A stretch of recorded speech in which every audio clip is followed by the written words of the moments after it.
Hi guys, welcome to another video by Antiques Arena. My name is Walter O'Neill. It's Saturday morning, it's a week to Christmas. I haven't been to the boot sale this morning, I didn't see the point. I've been in the shop working really hard. I'm struggling at the moment to keep the shop clean and stocked. Being really busy, obviously people coming in for Christmas presents. And I'm going to give you just a little look at the cabinets for you. Now I've just washed and cleaned and redone all these cabinets. Hello! Somebody wasn't coming in this video, guys. I did say, I just sat my bum down on a chair and he said, I'm going to go on video. I said, go on. I said, you can do it. I said, I'll probably dive in now anyway, and that's exactly what I done. Hi! Anyway, as I was saying, moving a lot of stock at the moment, no doubt because people buying for Christmas presents. One thing I'm struggling to keep up on, I got a lot of crystal, guys, and as you've seen throughout the year when I've been buying, crystal is one of my main things. I can't buy enough wine glasses. Every single day I got people coming in, wine glasses, wine glasses. So I've got to go and go through my garage now this week and see what wine glasses I can get out of the garage. But I've just done just these two cabinets by here now this morning already. Sandra's been helping, she's been washing stuff. I've been brilliant. She's been washing the stuff in the other room. I've cleaned the shelves, pulled it out, priced it up. Some of this stock that's been here and I've mixed it all back in with all new stock so it all looks really refreshed and new. You know what's coming Don't through. today. You ready, guys? Watch this, man. Oh, that's the baby. On again. Oh, look, hang on, guys. I messed my phone up. Showing you all my stuff. On the bottom corner, we are. Ready? Look at him dancing. I caught him on CCTV having a little bop around while he was cleaning shelves. Yeah. He doesn't realise I'm doing it, look. Look at him, bless. Bye. Anyway, What do you think? Did you see him going for it? I said to him after, I said, you know, I'm recording him, didn't I? So I'm going to put it in the video. He's like, no, you know. So there we go, I had him. He was, I don't know whether he might have been, I don't know what was playing in the back room, he was saying. Christmas songs. You know, but he was like, he's going for gold, he was. But if I caught him a few minutes earlier, he had the leg going and all. No, I don't believe it for a second, guys. He did, I swear to God. Anyway, before I get on to showing you the shelves and that I've just worked on this morning now, I'm going to talk to you about a couple of pieces that come in yesterday. Well, actually, before I go any further, I told you in the last video that I had a major problem in the shop. Now, 3 doors up from us is a Rowantree Cancer Charity shop. Now, one of the ladies who volunteers in this shop come in to me when I first opened. So you're talking weeks and weeks ago, probably 4 or 5 weeks ago she came in to me. Anyway, she brought me a bag of jewellery. She said, have a look through that, I'll be back in 2 minutes. So she went up to the shop, done whatever she needed to, come back, and I said to her, I said, look, there's one little gold ring in there which was about 1 gram. There was a couple of cameos, one silver mounted cameo, and the rest of the stuff was all brooches now with stones missing that I'd just scrap in or use for parts.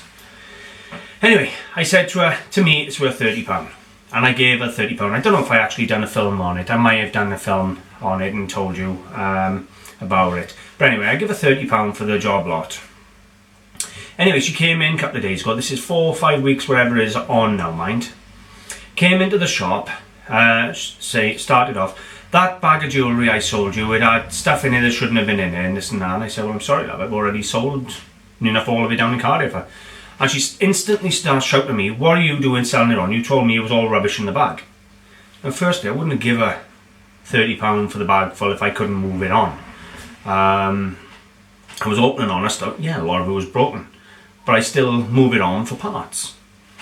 Anyway, she was going on, and I said, well, I'm sorry, it's all gone. Then she starts really shouting at me, and then she turns around and says, no, the one I want is the silver cameo brooch that was in there, shouldn't have been in there, and you told me it was all rubbish.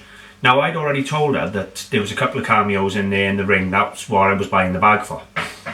And anyway, she said, there it is in the cabinet, pointing to it. So she'd obviously been in, seen it in the cabinet, saw it up for sale. Now, I only had £35 on it. I had a tenner for the ring when I weighed it in, £10, £12, whatever it was. I maybe had £3 or £4 back for or £5 back on the broken bits of brooches and that. So I actually had £15 give or take, in this cameo brooch that was in the cabinet for £35. Well, you don't achieve your asking prices anyway. So I thought, if I double my money on that, then that's my profit. Anyway, she went absolutely apeshit.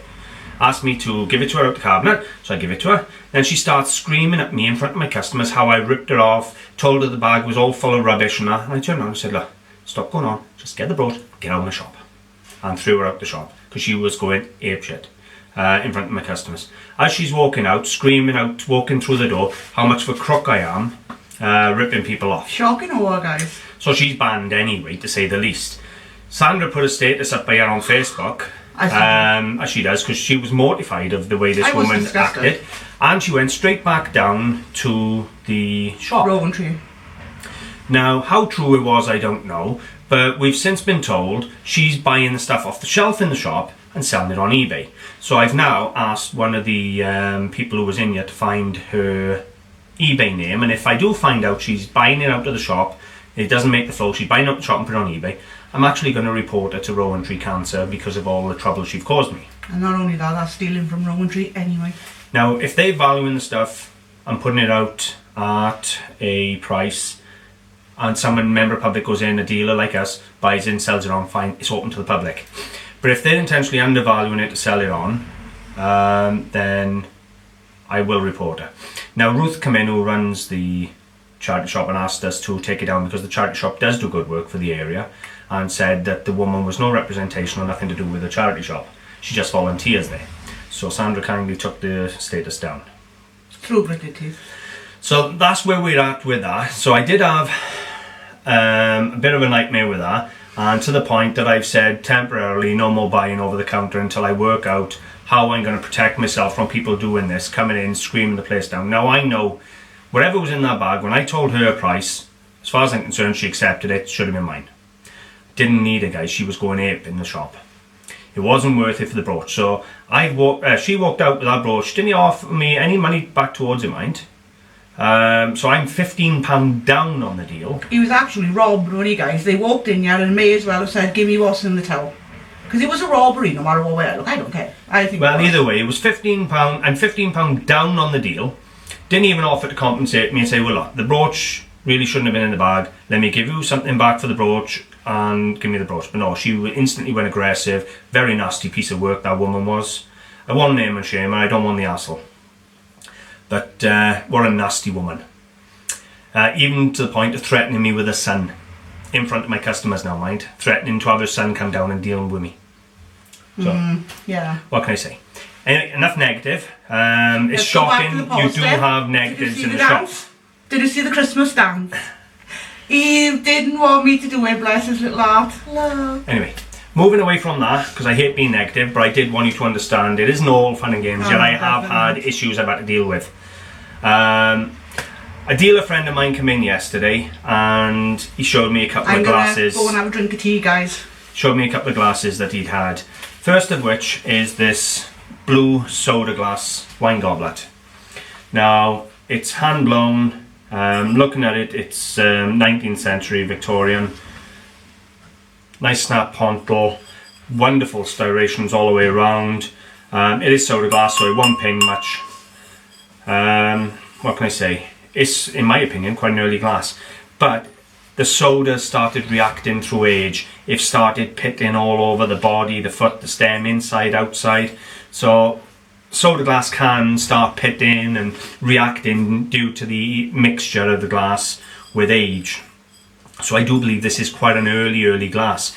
Even though a lot of purist collectors now won't touch it because of all this pitting, they'll class it as water damage or just damage.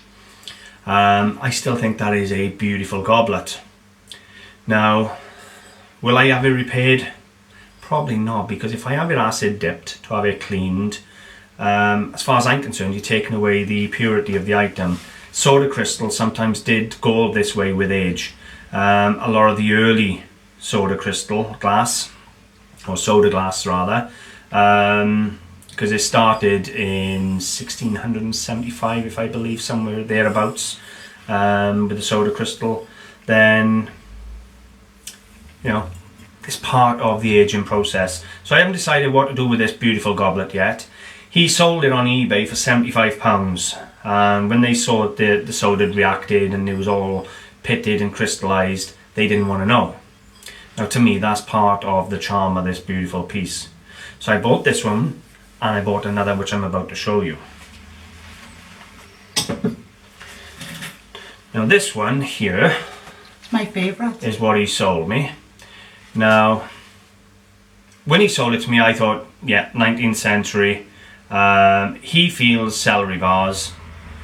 I'm in two minds, guys. I know it's seriously large. You're talking 8 to 10 inches tall. But you know what? I've seen some oversized drinking glasses in my time. I'm not 100% if it's not an oversized drinking glass, but it could be a celery vase. Can you imagine having a drink out of that, guys? However, either way, 3-part construction, bladed knob, 3-part construction. So you've got the foot, the stem, the bowl, snapped pontle. It's a good snap pontle. It has acid etching, where it's acid etched, very crudely acid etched. Wonderful striations. You got flecks and other bits in the glass. Now the glass is misted, but as you know, I can get that out. I have a special way of removing this, and because I can get my hand in there, I can get it out. Now, originally felt it was 19th, but after looking at it, I'm thinking it's more 1790, 1800. Now I've had these as a glass, and I would have put it down to 1780, 1790-ish, somewhere around there. So that's the age I'm sort of thinking for this vase. Now, is it a vase or is it a glass? That's my question. I don't know what you think. I know the obvious thing to say is it's too big for a glass, it's a vase. But believe it or not, it only holds a pint of water or a pint of whatever you want to drink.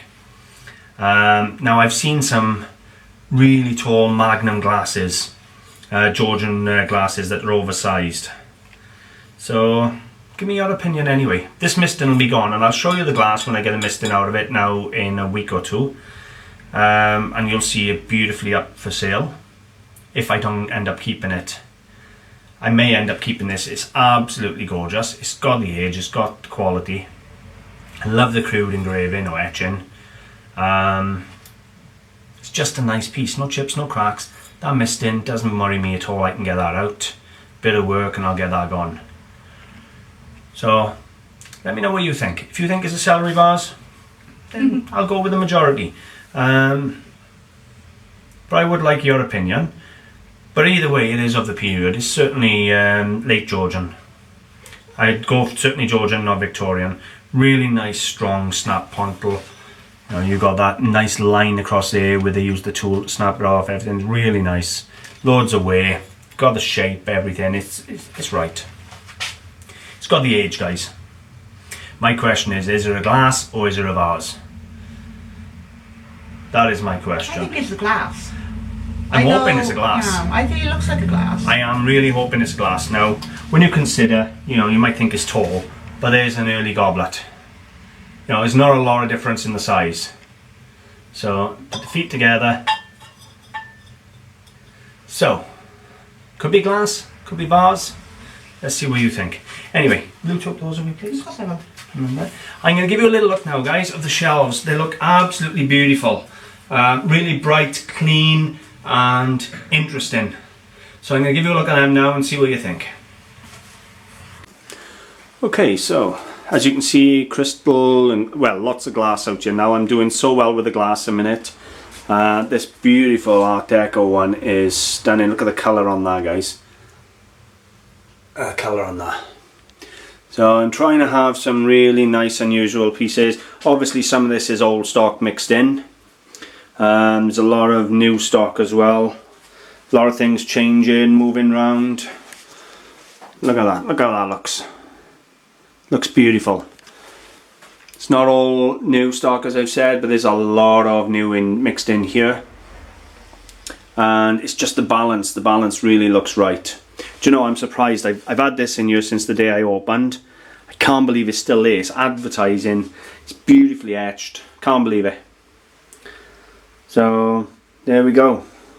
I've worked all morning on cleaning every single item, putting them on the shelf, cleaning the shelves. Looks amazing though, don't I? You got to admit. I got the rest of the shop to work my way through now. all the cabinets.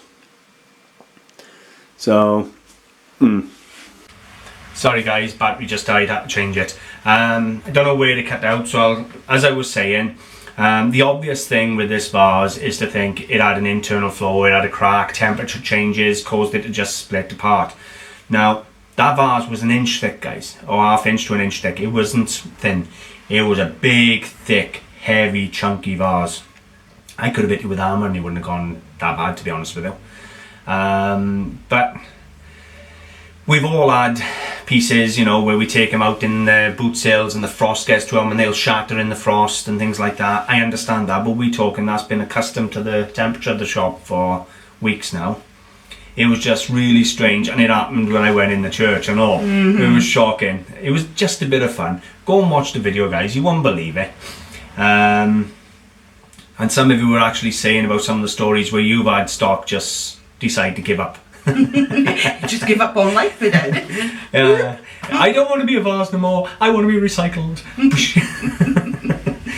So yeah, videos up and live of the vase. Well, committing suicide. Think of it what you will. It was a bit of fun. Do I believe a ghost shattered it? Probably not. But it was a bit of fun. Was it probably an internal flaw or something in the glass that caused it to explode or just split apart? Probably. But you know what? It is what it is. We said it together. It's a bit of fun. Go and watch it. You'll enjoy it. Don't forget now you got another week till the Christmas draw. That's all you got left, guys, is a week. I hope you're getting excited because I know a few people have come in the shop and they've said, oh, I want to win that Steiff. So we'll see how it goes. I've actually, funny enough, I put my name down, well not my name, I won't put my name down on anything like that, but my sister Cindy is desperate to get the Steiff, so I've actually put and said it's not for me, but I'm putting my sister's name in my place because I'm subscribed to the videos, of course. So I put her name down because she desperately wants to win it. I think she's got half the family doing it. But to be honest, I never put my name on any of the draws, but I have actually wrote it's not for me. And it doesn't matter. Put Cindy Guccian. Doesn't matter anyway who enters. You see it all done. I know, but still. You see it all done.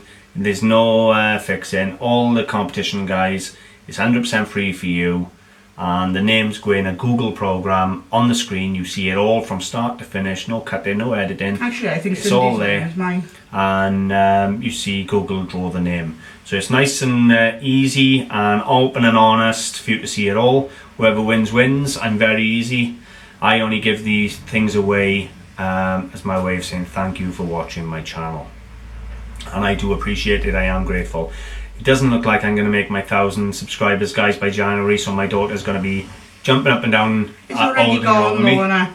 The beard's already gone, so it doesn't matter. I would have liked to have made my 1,000 by January the 23rd, but I'm just under 800, so I might get to 9, but I doubt I'll get to the 1,000.